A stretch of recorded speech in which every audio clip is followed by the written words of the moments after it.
Hi all, welcome to my channel థాటిక్ గేర్. మీ అందరికీ థాటిక్ గేర్ ఛానల్కి స్వాగతం. ఈ ఛానల్ మీకు పురాతన దేవాలయాలు, పురాణాలు మరియు పవిత్ర గ్రంథాలు, హిందూ ఆచారాలు, పండుగలు మరియు పర్వదినాల గురించి, ఈ ఆచారాల వెనుక దాగి ఉన్న పరమార్థాన్ని తెలియజేస్తుంది. అంతేకాకుండా టీటీడీ మరియు ఇతర దేవాలయాలకు సంబంధించిన లేటెస్ట్ ఇన్ఫర్మేషన్ని అందిస్తుంది. ఈరోజు వీడియోలో తిరుమల తిరుపతి దేవస్థానానికి సంబంధించిన కంప్లీట్ లేటెస్ట్ ఇన్ఫర్మేషన్ని తెలుసుకుందాము. తిరుపతి శ్రీ కపిలేశ్వర స్వామివారి ఆలయంలో ఘనంగా జరగబోతున్న పత్ర పుష్పయాగం. తిరుపతి శ్రీ కపిలేశ్వర ఆలయంలో మే 23వ తేదీన పత్ర పుష్పయాగం ఘనంగా టీటీడీ నిర్వహించనుంది. ఇందుకోసం మే 22వ తేదీ సాయంత్రం అంకురార్పణం నిర్వహిస్తారు. ఇందులో భాగంగా మే 23న ఉదయం 7:30 నుండి 9:30 గంటల వరకు సోమస్కందమూర్తి స్వపన తిరుమంజనం నిర్వహిస్తారు. ఉదయం 10 గంటల నుండి మధ్యాహ్నం 12 గంటల వరకు పత్ర పుష్పయాగ మహోత్సవం జరగనుంది. ఈ పత్ర పుష్పయాగంలో తులసి, చామంతి, గన్నేరు, మొగలి, సంపంగి, రోజా, కలువలు వంటి పలు రకాల పుష్పాలు, పత్రాలతో స్వామివారికి అభిషేకం చేస్తారు. అదే రోజు సాయంత్రం 6 గంటల నుండి 8 గంటల వరకు స్వామివారి తిరువీధి ఉత్సవం జరగనుంది. శ్రీ కపిలేశ్వర స్వామివారి పత్ర పుష్పయాగంలో పాల్గొనాలనుకునే భక్తులు 200 రూపాయలు చెల్లించి ఈ పత్ర పుష్పయాగంలో పాల్గొనవచ్చు. స్వామివారికి పత్ర పుష్పయాగం అసలు ఎందుకు నిర్వహిస్తారో ఇప్పుడు తెలుసుకుందాము. శ్రీ కపిలేశ్వర స్వామివారి ఆలయంలో గడిచిన మార్చి 1 నుండి మార్చి 10వ తేదీ వరకు వార్షిక బ్రహ్మోత్సవాలు జరిగిన సంగతి మనందరికీ తెలిసిందే. ఈ బ్రహ్మోత్సవాల్లో అర్చక పరిచారకులు భక్తుల వల్ల తెలియక జరిగిన పొరపాట్లకు ప్రాయశ్చిత్తంగా ఈ పత్ర పుష్పయాగాన్ని నిర్వహిస్తారు. ఇలా శాస్త్రోక్తంగా తిరుపతి శ్రీ కపిలేశ్వర ఆలయంలో ఈ మే 23న పత్ర పుష్పయాగం జరగనుంది. తిరుమల తిరుపతి దేవస్థానం ఈ మే నెలలో తిరుపతి శ్రీ కోదండరామాలయంలో జరగబోయే విశేష ఉత్సవాల గురించి తెలిపింది. మే 11, మే 18, మే 25 తేదీల్లో శనివారం సందర్భంగా ఉదయం 6 గంటలకు శ్రీ సీతా, రామ, లక్ష్మణుల మూల్వర్లకు అభిషేకం నిర్వహిస్తారు.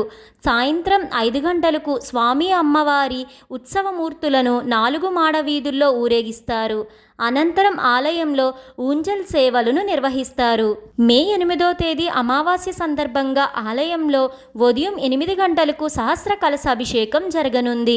రాత్రి 7 గంటలకు శ్రీ కోదండరామస్వామి వారు హనుమంత వాహనంపై భక్తులకు దర్శనమిచ్చి కటాక్షిస్తారు. మే 11వ తేదీన శ్రీ కోదండరామస్వామి వారి పుష్పయాగానికి అంకురార్పణ నిర్వహిస్తారు. అదేవిధంగా మే 12వ తేదీన శ్రీ కోదండరామస్వామి వారి పుష్పయాగాన్ని శాస్త్రోక్తంగా అత్యంత వైభవంగా నిర్వహించనున్నారు. మే 23వ తేదీ పౌర్ణమి నాడు ఆలయంలో ఉదయం 8:30 గంటలకు అష్టోత్తర శత కలశాభిషేకం జరగనుంది. ఈ సందర్భంగా సాయంత్రం 5:30 గంటలకు శ్రీ సీత లక్ష్మణ సమేత శ్రీ కోదండరామస్వామి వారు ఆలయ 4 మాడ వీధుల్లో ఊరేగి భక్తులకు దర్శనమివ్వనున్నారు. మే 29వ తేదీ శ్రీ కోదండరామస్వామి వారు అన్నమాచార్య కళామందిరానికి వేంచేపు చేస్తారు. అక్కడ ఘనంగా ఆస్థానం నిర్వహించనున్నారు. ఇలా ఈ మే నెలలో తిరుపతి శ్రీ కోదండరామాలయంలో ఘనంగా విశేష ఉత్సవాలు జరగనున్నాయి. టీటీడీ ఆధ్వర్యంలో చిత్తూరు జిల్లాలోని కీలపట్లలోని శ్రీ కోనేటి రాయస్వామి వారి వార్షిక బ్రహ్మోత్సవాలు, వాటికి సంబంధించిన పూర్తి వివరాలను ఇప్పుడు తెలుసుకుందాము. కీలపట్ల శ్రీ కోనేటి రాయస్వామి వారి వార్షిక బ్రహ్మోత్సవాలు ఈ మే 16 నుండి మే 24వ తేదీ వరకు అంగరంగ వైభవంగా టీటీడీ నిర్వహించనుంది. ఈ మే 14వ తేదీన కోయల్ ఆళ్వార్ తిరుమంజనం, మే 15న సాయంత్రం 6 గంటల నుండి రాత్రి 8:30 గంటల వరకు సేనాధిపతి ఉత్సవం జరగనుంది. అంతేకాకుండా ఇదే రోజు అంకురార్పణతో బ్రహ్మోత్సవాలు ప్రారంభమవుతాయి. మే 16వ తేదీ మిథున లగ్నంలో ఘనంగా ధ్వజారోహణం జరగనుంది. ఇలా ధ్వజారోహణం ద్వారా దేవతలను ఈ బ్రహ్మోత్సవాలకు ఆహ్వానిస్తారు. అదే రోజు సాయంత్రం శేషవాహన సేవ జరుగుతుంది.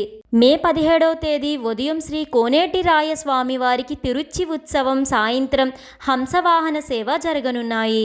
మే 18వ తేదీ ఉదయం స్వామివారు సింహవాహనం, సాయంత్రం ముత్యపు పందిరి వాహన సేవలను అందుకొని భక్తులను కటాక్షిస్తారు.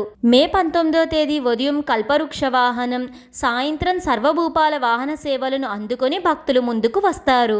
మే 20వ తేదీ ఉదయం మోహిని ఉత్సవం, సాయంత్రం కళ్యాణోత్సవం, గరుడ వాహన సేవలు జరగనున్నాయి స్వామివారికి. మే 21వ తేదీ ఉదయం హనుమంత వాహన సేవ, సాయంత్రం వసంతోత్సవంతో పాటు గజవాహన సేవను కూడా స్వామివారు అందుకుంటారు. మే 22వ తేదీ ఉదయం సూర్యప్రభ వాహనం, సాయంత్రం చంద్రప్రభ వాహన సేవలను అందుకొని భక్తులను కటాక్షిస్తారు. మే 23వ తేదీ ఉదయం అంగరంగ వైభవంగా రథోత్సవం, సాయంత్రం అశ్వవాహన సేవ జరగనుంది. మే 24వ తేదీ ఉదయం చక్రస్నానం, సాయంత్రం ధ్వజావరోహణం ఘనంగా జరగనున్నాయి. ఇలా 24 సాయంత్రం ధ్వజావరోహణంతో బ్రహ్మోత్సవాలను సమాప్తి చేస్తారు. ఈ బ్రహ్మోత్సవాల అన్ని రోజులు శ్రీ కోనేటి రాయస్వామి వారికి ఉదయం 8 గంటల నుంచి 10 గంటల వరకు, రాత్రి 7 గంటల నుంచి 9 గంటల వరకు వాహన సేవలు జరుగుతూ ఉంటాయి. ఈ బ్రహ్మోత్సవాల్లో భాగంగా మే 20వ తేదీ సాయంత్రం 4 గంటలకు శ్రీ స్వామివారి కళ్యాణోత్సవం జరగనుంది. శ్రీ స్వామివారికి జరిగే ఈ కళ్యాణోత్సవానికి భక్తులు 500 రూపాయలు చెల్లించి ఇద్దరు కళ్యాణోత్సవంలో పాల్గొనవచ్చు. ఈ కళ్యాణోత్సవంలో పాల్గొన్న భక్తులకు ఉత్తరీయం, రవికే, అన్నప్రసాదం అందజేస్తారు. మే 25వ తేదీ సాయంత్రం 4 గంటలకు పుష్పయాగం వైభవంగా నిర్వహించనున్నారు. ఇలా టీటీడీ ఆధ్వర్యంలో కీళ్లపట్ల శ్రీ కోనేటి రాయస్వామి వారి బ్రహ్మోత్సవాలు ఘనంగా జరగనున్నాయి. ఇప్పుడు మనం తిరుమల శ్రీ వెంకటేశ్వర స్వామి వారికి సంబంధించిన దర్శనం వివరాలను తెలుసుకుందాము. తిరుమల శ్రీ వెంకటేశ్వర స్వామి వారిని ప్రతి నిత్యం వేలాది మంది భక్తులు దర్శించుకొని మొక్కులను చెల్లించుకుంటూ ఉంటారు. ఈ క్రమంలో నిన్న మే 6వ తేదీన నిన్న సోమవారం 76,748 మంది భక్తులు దర్శించుకున్నారు. ఈ భక్తులలో 30,688 మంది తలనీలాలు సమర్పించి స్వామివారి మొక్కులను చెల్లించుకున్నారు. శ్రీ వెంకటేశ్వర స్వామివారి హుండీ కానుకల విలువ నిన్న మే 6న 4,10,00,000 రూపాయలు. నిన్న మే 6న భక్తులు ఎలాంటి కంపార్ట్మెంట్స్లోని వేచిలేరు. డైరెక్ట్ లైన్లోంచే శ్రీవారిని దర్శించుకున్నారు భక్తులు. సర్వదర్శనం ద్వారా ఎలాంటి SSD టోకెన్స్ లేకుండా భక్తులకు నిన్న దర్శించుకోవడానికి సుమారు 8 గంటల సమయం పట్టింది. తెలుసుకున్నారు కదండి, ఇది ఇప్పటి వరకు తిరుమల తిరుపతి దేవస్థానానికి సంబంధించిన కంప్లీట్ లేటెస్ట్ ఇన్ఫర్మేషన్. ఈ వీడియో మీకు ఎంతగానో ఉపయోగపడుతుందని అనుకుంటున్నాను. మీ సపోర్ట్ కోసం ఈ వీడియోని లైక్ చేసి షేర్ చేయండి. ఇలాంటి మరెన్నో వీడియోస్ కోసం థాట్ డిగ్గర్ ఛానల్ని సబ్స్క్రైబ్ చేసి అక్కడే ఉన్న బెల్ ఐకాన్ని క్లిక్ చేయండి. ఓం నమో నారాయణాయ. Thank you for watching.